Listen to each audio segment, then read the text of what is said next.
What's going on, everybody? Austin Got Figs here, and I am bringing you the 2025 Night of Champions recap. I'm going to go in depth on every match that happened. I'm going to talk about how I felt about the match, and I'm going to talk about where things could possibly go from there for either of the superstars in that match. So that's what's good. That's what we will be going over in this video today. As always, though, be sure to leave a like and subscribe to this channel if you do enjoy these types of videos, and even turn on post notifications so you get notified every time I upload a video as well. Also, be sure to leave me your thoughts on this video and Night of Champions as a whole down in the comments below, and I will be sure to look at them and respond. Without further ado, though, let's jump right into this recap. Alright, so at Night of Champions, we did start off with Cody Rhodes versus Randy Orton in the finals for the King of the Ring ownership, basically. So, as we know, Cody Rhodes did win, man, and I actually did predict this, so I actually did make a whole predictions video for just the King and Queen of the Ring specifically. It is up on the channel if you do for some reason want to go check that out. I did predict Cody. It's just I didn't really want Cody. I just knew Cody. They were gonna, like, the WWE was probably gonna go with Cody Rhodes, but we'll get into that more in a second. Let's actually talk about the overall match. So I really enjoyed this match. I think this match was absolutely incredible. I think it was just an overall great match in my opinion. It's something that I don't know if it's really the most memorable match that will ever be, but I think it is personally for me pretty memorable. I think that match was awesome. I enjoyed it. I want to talk about the ending, though. I did not really like the ending, and I don't think really many people probably would like the ending, because we had Randy come in with a steel chair. Obviously, that would get him disqualified. The referee took it out of his hands, but then Randy went over the turnbuckle, took off the turnbuckle pad. Then Randy and Cody had just had a back and forth, like, you know, oh, you're going and you're gonna eat the exposed turnbuckle. They went back and forth with that for a second, but then Cody pushed Randy into the turnbuckle. He went like ribs first, and then Cody hit the crossroads, and then the 1, 2, 3. So I think it was a sloppy ending to a really good match in my opinion. So but I'm not really gonna let the ending dictate too much for my personal opinions on this match, because like I said, overall this match was awesome. I enjoyed it, and I wish Randy would have won. I just knew that the WWE was most likely gonna go with Cody, which is unfortunate because Cody doesn't need it, but you know, that's all good though. Overall, man, great match. I enjoyed it. Sloppy ending. That's all there is to know. And Cody Rhodes will most likely take on, will either take on John Cena or CM Punk, whoever wins the, my God, Cody Rhodes will eventually take on probably most likely John Cena at SummerSlam. So that's all there is to know here. Let's jump into the next match. Alright, next up we did have Raquel Rodriguez versus Rhea Ripley in the street fight. Now, I do have to say this was a decent match. I'm not gonna hate on this match at all because it was pretty damn good. I enjoyed most of the spots that they performed in this match, you know? So I'm not gonna completely sit here and hate on this match. It's just one of the matches I wasn't really looking forward to, but you know, it wasn't bad. I actually did enjoy the match for the most part. So as far as our winner, Rhea Ripley did win. Now that I do not agree with. I think Raquel definitely should have won this. I see no reason for Rhea to win this. Raquel definitely should have beaten Rhea here. We also did have Roxanne Perez did come out to try to help Raquel, but you know, Roxanne pretty much just got squashed by Rhea Ripley pretty much instantly. But yeah, I mean, as far as the whole match goes, it was pretty damn good in my opinion. It's just, you know, I just don't really agree with the winner here, like I said. But as far as where things could go from here, the only thing is we're just eventually we have to at least find this tag team partner for Raquel, and obviously it's going to be Roxanne Perez. So I think that's what's next for all of these women, both Raquel and Rhea. I think Rhea is somehow going to get a tag team partner, and Raquel is going to be tag champs with Roxanne, and then we're going to have probably a women's tag match at Evolution is what I'm thinking here, as far as where things could go next. That's really what I'm thinking here, but that really sums it up for this part of the show, man. Rhea wins. Pretty good match in my opinion, and I just gave you my thoughts on where things could potentially go, and that really sums up everything that happened here. But let's jump in to the next part of Night of Champions. Alright, then we moved on to Sami Zayn versus Karrion Kross, and first thing I want to say is wah wah, Karrion crybabies. Y'all are fried, alright? Karrion, I don't think it looked. I think just the overall match was buns. I'm gonna be honest. I mean, I don't want to hate on it too much. I just already going into the show was not caring for this match at all. I could care less. I think Sammy needs to do other things, not doing this carrying cross thing. I don't think it's necessary. I think it's pretty dumb. I mean, I get what they're trying to do, potentially turn Sammy heel, but I don't know if really that's gonna work. So, yeah, as far as you carrying crybabies go, yeah, go fuck yourself. I could care less. Let's be honest. Yeah, Sammy won. Did not personally care for this match, like I said. Yeah, as far as the carrying crybabies, though, yeah. Yeah, you're in for a long one. You're in for a long one. So, yeah, there's not much else to say here. Sammy won, and, yeah. About it, man. But, screw you, carrying crybabies. Alright, now let's talk about some absolute fucking bullshit, alright? So, we move on to not carrying cross. We move on to Solo Sikoa versus Jacob Fatu. Tell me why we're having Solo win this, and tell me why we need all these entrants with all these Samoan guys again, man. Come on, we need to stop this, okay? Because I'm tired of the WWE bringing in people to join Solo's faction consistently just for them to leave in like 6 months after. It's so dumb. Can we just stop with this whole entire like train? It's dumb. There's no reason for this.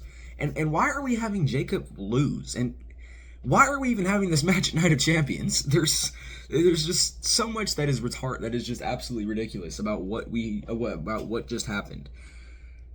I don't understand why we would have Fatu lose this match, because if we were going to have this match anyways, it should be at SummerSlam, because either way, I don't think this match there was no aggression. I mean, there was, but I feel like we could have had more aggression going into this match if this match had been built a little bit more. Like, Jacob Fatu just turned on Solo like only a few weeks ago. We should have waited for this match until SummerSlam, for 100%. We should not have done this at Night of Champions. Now, we need to rerun this at SummerSlam for sure. 100% now that Jacob is lost. There's just so much aggravation that I have from just coming out of this match. It's just dumb. We had Hikuleo, which he made his debut in the WWE, and he helped Solo, which is why I'm going to the fact that why are we bringing in all these people still to join Solo's faction? Also, Tongaloa did come back as well. I just really am tired of this whole Solo Sikoa faction and all that. I'm tired of the whole bloodline thing here. I think it's really getting repetitive, really getting stupid. No reason that Fatu should have lost. Absolutely ridiculous booking. No reason to have this match at Night of Champions. Overall, bunch of ridiculous bookings here. No brains were clearly put into really making this match. I'm just gonna say it, I could be really pissed off and lots of people could be really happy. I don't give a fuck. I'm really pissed off. No reason for this bullshit. That's how I feel. Let me know how y'all feel, but let's move on. Alright, next up we did have Jade Cargill versus Naomi for the ownership of Queen of the Ring. Now, our winner, Jade Cargill. Let's freaking go, bro. I'm so happy Jade moved on and advanced, and now she is the Queen of the Ring. Asuka, she did not need it. There's no need for her to be it. She shouldn't have even been in the finals, if I'm being completely honest. I didn't care for Asuka in the finals. Pretty ridiculous. Could have been many other people besides Asuka, but we won't talk about that too much. Just happy Jade is the Queen of the Ring for 2025. As far as the whole match goes, I think it was decent, but I wasn't big on it. It was okay though. It wasn't terrible. Like I said, I'm just happy that Jade did move on and she is going to SummerSlam, and hopefully she does win gold there. That would be cool to see her win gold. But I think potentially at SummerSlam, that's when Naomi cashes in and then Naomi takes the title. That's the only thing I could really think of. So, but yeah, cool to see Jade move on, man. So happy Asuka did not advance and win. So happy. Just did not want Asuka to be in the finals, like I said, at all. Didn't want her to be there. But yeah, so happy Jade moved on, though. Let's go. That's a W. Can't wait to see what she does at SummerSlam, and let's move on. All right, ladies and gentlemen, now we move into our main event of Night of Champions 2025. It is John Cena versus CM Punk. First thing to note, Punk comes out. Money in the Bank 2011 gear. If you know, you know. All right, I'm not gonna go in depth on that, but if you know, you know. It's just one of those things. All right. So we have Punk come out first, then we have Cena come out. Match starts. Right. Okay. So first, this crowd was just really riled up for this match, so they were doing their whole chants and all that. So it took a second for this match to really get going. So that's one thing to note. But then we finally got going. John Cena had ended up hitting CM Punk with at least 3 AAs. He did not go out. And then eventually, that's when Cena tried to resort to the title and just hitting Punk with the title. The fans, doing the whole no, no, no, no. And he gave in, put the title down. And then and then he had obviously Punk had obviously caught Cena and hit him with the GTS. Punk tried to cover him, didn't get it, of course.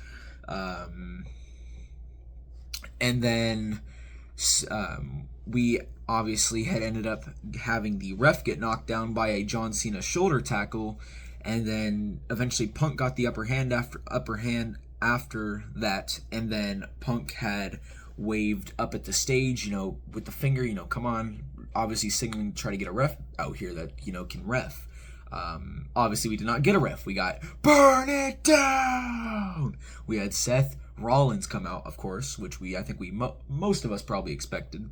So yeah, Seth came out with his faction, obviously including Bronson Reed, Braun Breaker, and Paul Heyman, obviously, and with the Money in the Bank briefcase, of course. So he came down to the ring. He did little hand motion like this, closed it, and then that's when Bronson Reed and Braun Breaker charged into the ring, tried to take out CM Punk. CM Punk did get the upper hand for a second, but then the boys ended up taking out Punk, and then we had, I think it was, I want to say Penta came out first. Yes. Penta ended up coming out, and then Penta and Braun Breaker brawled for a second. Braun Breaker ended up getting the upper hand, started beating on Penta. Then we had Sami Zayn come out, and then Sami Zayn had started beating up Braun Breaker, and then that whole brawl kind of went back up towards the top of the entrance stage, and then eventually we did have Penta from pretty much the top of the entrance stage jumped off and took out Braun Breaker and Sami Zayn, so that was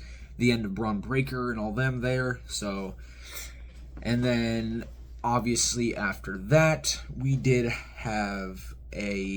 up having another ref come down, that being Charles Robinson, and oh my, it was absolutely insane, man. John Cena he'd absolutely clobbered Charles Robinson when Charles Robinson was running down to the ring, dude. It was awesome. Y'all have got to go check that out. Just look up, I'm sure you could just look it up. Probably just John Cena takes out Charles Robinson at Night of Champions. It was funny as hell. I can't even describe it of how funny it was. It was genuinely just so funny. But yeah, so that ref was taken out, Charles Robinson taken out. Then we went back to pretty much the one-on-one CM Punk, John Cena. Punk had put his hand out for Cena, trying to give him a handshake. Cena did do it. He gave him the handshake. He gave him the handshake, went and do a little, kind of hug. But then we saw the face that we saw at Elimination Chamber. And then Cena wiped out Punk. And yeah. He wiped out Punk, but then we had Seth Rollins come back in. He had hit CM Punk with the briefcase, then stomped him. Then John Cena went for the pin. 1, 2, 3. That was it. Match is over. John Cena walks out, still your champion at Night of Champions. So overall, this match felt like Bloodline rules. It really did. It felt a lot like Bloodline rules. I was hoping we probably would just get a CM Punk versus John Cena, just normal match, no interruptions. I did expect the interruption of Seth Rollins, but not the other guys. That didn't need to all be there. I don't think that was necessary. I think it should have just been, if there was any interruptions, it should have only been Seth Rollins and his faction. But that's just me personally. I did actually enjoy this match. I wish it was more fast paced, but obviously, it's the John Cena retirement tour. We don't really get that much anymore, so can't complain too much. Overall, the match was good in my opinion, though. I did enjoy it. I mean, that's really all there is to note here, man. You know, it's going to be interesting to see what happens with Seth Rollins and CM Punk moving forward, and even just CM Punk and John Cena and Seth in general, just all of those guys. It's going to be interesting to see what happens with all three of them. And just with the Money in the Bank briefcase as well, man. It's going to be interesting to see what happens, where we go from here. Because I honestly, I don't really know right now, if I'm being honest. I don't know where we go after this.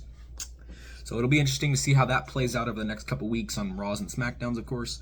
But that really is all there is to note for this part of the show. Let's move on. Alright, everybody, well, that wraps up our 2025 Night of Champions review and recap of everything that had happened on the show. Let me know your guys' thoughts on the show down below. What was your favorite things? What was your most favorite thing that happened tonight on the show? What was your least favorite thing? Do you think the show was good, or do you think it was trash? You guys let me know all that down below. I personally, though, I think the show was pretty good in my opinion. You know, a couple things I didn't like, obviously, but, you know, not going to let it ruin the entire night for me. Overall, I think the show was pretty good in my opinion, so that's where I stand on this show. Very cool. Again, leave me all your thoughts down below on this show. If you want to see more videos like this, be sure to subscribe to the channel and even turn on post notifications so you can get notified every time I upload a video. If you did enjoy this video specifically, be sure to drop a like and even comment to help me out personally. And hope you enjoyed, and I will catch you guys on the other side.